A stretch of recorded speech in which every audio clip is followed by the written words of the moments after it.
कामचोर देवरानी। एक बार की बात है, सुषमा अपने पूरे परिवार के साथ खुशी खुशी मोहन नगर में रहती थी। उसकी 2 बहुएं थी, पल्लवी और शिवानी। एक दिन दोनों बहुएं रसोई में काम कर रही होती है कि तभी उनकी सास सुषमा उन्हें बुलाती है। अरे बहू, जरा इधर तो आना। शिवानी, जरा जाकर देखना सासू माँ क्या कह रही हैं। दीदी आप ही देख लो ना जाकर, आपको भी तो सुनाई दे रहा है। अरे मैं आटा गूंद रही हूँ ना, तुम चली जाओ।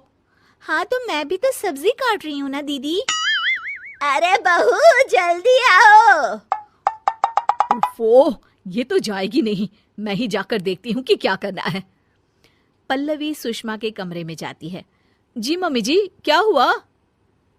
शाम को घर पर कुछ मेहमान आने वाले हैं, तो तुम अच्छा सा खाना बना लेना बहू। ठीक है मम्मी जी, आप बता दीजिए क्या क्या बनाना है और कितने लोग आ रहे हैं। सुनील की मौसी जी और उनका पूरा परिवार आ रहा है। कुल मिलाकर 3 लोग और हमें मिलाकर हुए 9 लोग। तो अभी से ही तैयारी करना शुरू कर दो। और हाँ, घर की सफाई भी कर देना, हाँ अच्छे से। जी मम्मी जी, सब काम हो जाएगा, आप चिंता मत कीजिए। पल्लवी शिवानी को घर में मेहमान आने वाले हैं इसके बारे में बताती है। क्या 9 लोगों का खाना बनाना होगा, घर की सफाई करनी है? बाप रे, सासू माँ ने तो हमें घर की नौकरानी ही समझ कर रखा है। ऐसा नहीं बोलते शिवानी, हम इस घर की बहू हैं और घर के काम करना हमारा फर्ज है। दीदी तो है ही सासू माँ की चमची, जब देखो सासू माँ सासू माँ। मैं तो इतना सारा काम नहीं करने वाली। शिवानी कपड़े लेकर गमला साफ कर रही होती है और चक्कर आने का नाटक करने लगती है। मेरा सिर चकरा रहा है। तभी वहां पल्लवी और सासू माँ जाते हैं। अरे बहू, क्या हो गया तुम्हें? मम्मी जी, बहुत तेज सर में दर्द हो रहा है। तुम एक काम करो शिवानी, आराम कर लो। नहीं नहीं दीदी, घर में मेहमान आने वाले हैं, मुझे आपकी मदद करनी चाहिए। अरे कोई बात नहीं शिवानी, तुम आराम कर लो, मैं सब काम कर लूंगी। ठीक है दीदी, अगर आप इतना कह रही हैं तो आराम कर लेती हूँ। शिवानी आराम से अपने कमरे में मैगजीन पढ़ रही होती है। इसे कहते हैं आराम की जिंदगी। इतना सारा काम। चलो सारा काम खत्म हो गया, शिवानी को देख आती हूँ। शिवानी अपने कमरे में ईयरफोन में गाने सुनते सुनते सो जाती है और उसके साइड में मैगजीन भी रखी होती है। पल्लवी वहां आ जाती है और वो सब देखती है। ओहो, तो मतलब सब काम चोरी का बहाना था। अभी बताती हूँ इसको। घर का सारा काम मुझे करना पड़ा और ये महारानी यहाँ मैगजीन पढ़ रही है, गाने सुन रही है।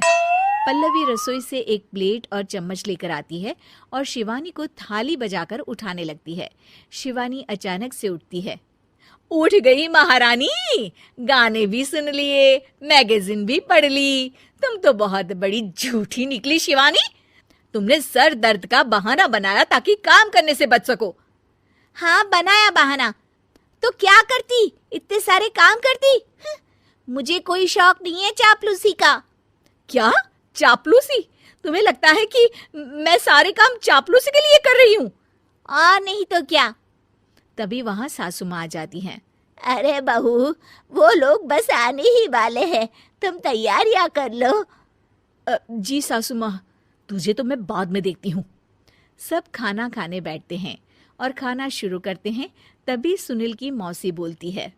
वाह भाई वाह, खाना तो बहुत ही अच्छा बना है सुषमा जी, एक एक चीज में क्या स्वाद है। ये सुनकर शिवानी मुंह बना लेती है। उसे अपनी जेठानी की इतनी तारीफ रास नहीं आती।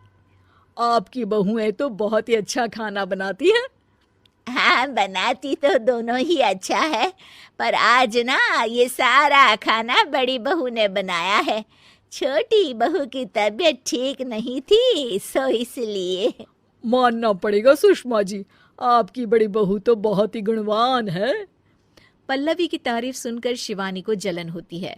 पल्लवी ये सुनकर खुश हो जाती है और शिवानी की तरफ देखकर उसे चिढ़ाती है।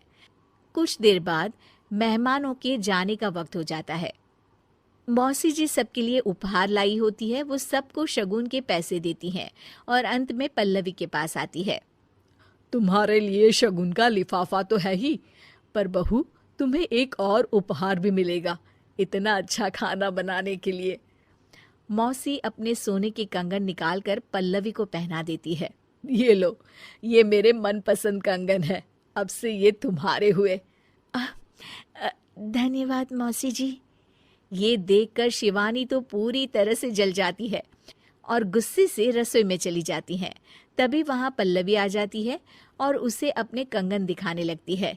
देवरानी जी, अब आपका सर दर्द ठीक तो है ना? मुझे लगता है कि अब सर दर्द शुरू हो गया होगा आपका।